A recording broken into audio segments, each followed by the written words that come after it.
Let's look at the top 4 queen traps in the Scandinavian defense. Here's the first one. White starts with e4, black plays d5. You know this opening is called as the Scandinavian defense, where black immediately challenges the center by attacking the e4 pawn. And now a lot of times here players play knight to f3. Well, that's not a good move, it's a mistake. Because you are allowing black to capture your center pawn with a tempo attack on your knight. So black captures the pawn and now white plays knight to g5. So that was the whole idea of playing knight to f3 first. So that if black captures this free pawn, then white can attack back this pawn with the knight by moving it to the g5 square. As well as, do not forget that this knight is aiming this weak f7 square in black's territory. If black gets greedy and tries to hold on to this pawn by playing knight to f6, then white can now play d3, luring black to capture another pawn over here. Now since black has double pawns on the e file and he desperately wants to get rid of this e4 pawn, he wouldn't mind capturing the e pawn. So he plays e takes d3 and now white can capture back with his bishop. And now since white is putting a lot of pressure on this h7 pawn, black feels a little uncomfortable here and might make a blunder of playing h6. Well, you must be wondering that why is this a blunder? Well, because this move allows white to play the brilliant knight takes f7, forking black's pieces. If black captures back the knight with his king, then he will immediately lose his queen with bishop to g6 check. King can go back to the original square in order to protect his queen. So he is forced to take the bishop and now the black's queen is gone. This was so easy, right? Let's look at the second one. So e4, d5, and here white decides to take this d5 pawn in order to get this queen out on the board. So pawn takes pawn, queen takes pawn. And now white plays a tempo gaining move by simultaneously developing a piece while attacking this queen, and that is knight to c3. If black takes the queen to the a5 square, then white can play knight to f3, developing another minor piece and aiming for a quick castle. Now if here black makes a mistake of playing bishop to g4, thinking that hey, it's cool to pin this knight to the opponent's queen, then here you can play h3. If bishop takes the knight, then you can take back with your queen, attacking the weak b7 pawn and thereby eyeing this trapped rook over here. And here what should black play? Well, black might try to block this attack by playing knight to c6. And this does look like a normal move, right? Because you're developing a piece and also blocking this attack from the queen. But this is a mistake because white can now pin this knight to the king by playing bishop to b5. And now this knight is double attacked by white's pieces and protected only once by black's pieces. So black here will now play the logical queen to b6. But that's another mistake because white here can completely shock black by playing knight to d5, attacking the queen as well as eyeing this weak c7 pawn over here in order to fork black's pieces. Since the queen is under attack, it will move to a5. But now white can trap the opponent queen by playing b4. Queen can take this pawn because it's protected by a knight. If queen takes the bishop, then black loses anyway because white can now play knight c7 check, forking 3 of white's pieces. King will move to d8 and now the queen is gone. That's one cool trap to learn, right? So do like this video and subscribe to my channel. And now let's move on to the third trap. So obviously the game will start with e4, d5, pawn takes pawn, queen takes pawn, and now knight to c3, attacking the queen. Queen goes to a5, and here white can play a very interesting move, b4. The idea is white is gambiting a pawn in order to activate his rook on the b file as well as open up lines for his dark squared bishop. So if black fails to understand this idea and becomes greedy and captures this pawn, then white can play knight to b5. Threatening to fork black's pieces over here.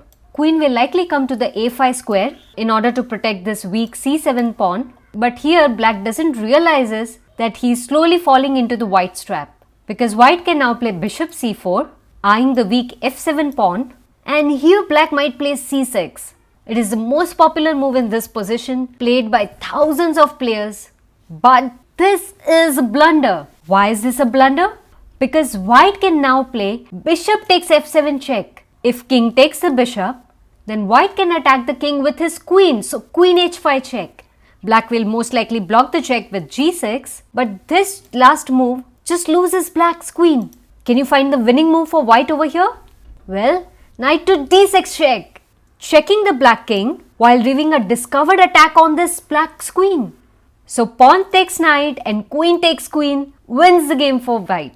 Yeah, I know there might be other possible variations in this trap. Black may not play exactly how it's shown over here, but to learn and understand what happens in other variations, stay tuned for my video which will cover this Scandinavian defense topic in detail. So now let's look at the fourth trap, and this time we are going to see how you can trap the white queen in the Scandinavian defense. So the game starts with e4, d5, pawn takes pawn, and now because you want to trap white's queen, you don't want to get your queen out over here for capturing this pawn. So instead what you should play is knight to f6, attacking this pawn with your knight. White might play d4 over here, which looks normal, so you should capture the pawn. And white might play c4 over here, attacking this knight and gaining a tempo. And here, instead of going back to the f6 square, you should get your knight to the b4 square. Well, this obviously is a mistake. It's not a good move, because if you're playing this against grandmasters or some very experienced player in chess, then you might lose the game. So only try this against players whom you know that they are not pro in chess. So why knight to b4 is a mistake? Because you are allowing white to play queen to a4, forking white's pieces over here. So now what will you play? You will play knight a to c6, blocking this check and also providing protection to this attacked knight over here. And here white will most likely play a3, attacking this knight one more time. So you should get your knight to the a6 square. And here white will be rejoicing because he thinks, oh, now he can win a black's knight by playing d5. So he plays d5, attacking the pinned knight over here. The knight can move and you can't pretty do much about this. So here you will play knight to c5 first, attacking this queen. Since white wants to maintain this pin over here because he wants to win this knight with his pawn, so white will play queen to b5. But that's a mistake, my friend, because black can now play e5. And what's the idea behind this move? Well, it's opening up lines for this dark squared bishop as well as providing defense to this attacked knight over here. White will here play pawn takes knight, and now while it does look like you have lost a knight for nothing, but here if you carefully look at the position, white's queen is kind of trapped on the side of the board because he doesn't have access to both of these squares, neither these two squares. So the only squares available for the white queen are these two squares. So you will take away these two squares as well. Notice you don't really have to worry about this particular square because it's already been taken care by a dark squared bishop over here. I know the knight is blocking, but he can still get control of this square whenever he wants. So let's aim of taking control of this other square, and that is a5. And how we can do that?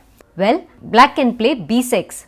And now white's queen is kind of trapped. Where should he go? If he goes to the only available square b4, then he loses anyway because black can now play knight d3 check with a discovered attack on the queen. So bishop takes knight and bishop takes queen, loses white's queen. Let's go back.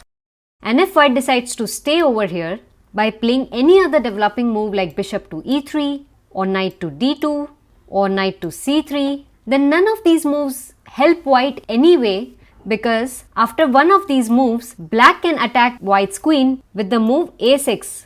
The queen is trapped and it cannot be saved anymore. Join the membership program of this channel if you want to level up your skills in chess. And now let's see if you can trap the opponent's queen. Here it is black's turn to move. And what should black play?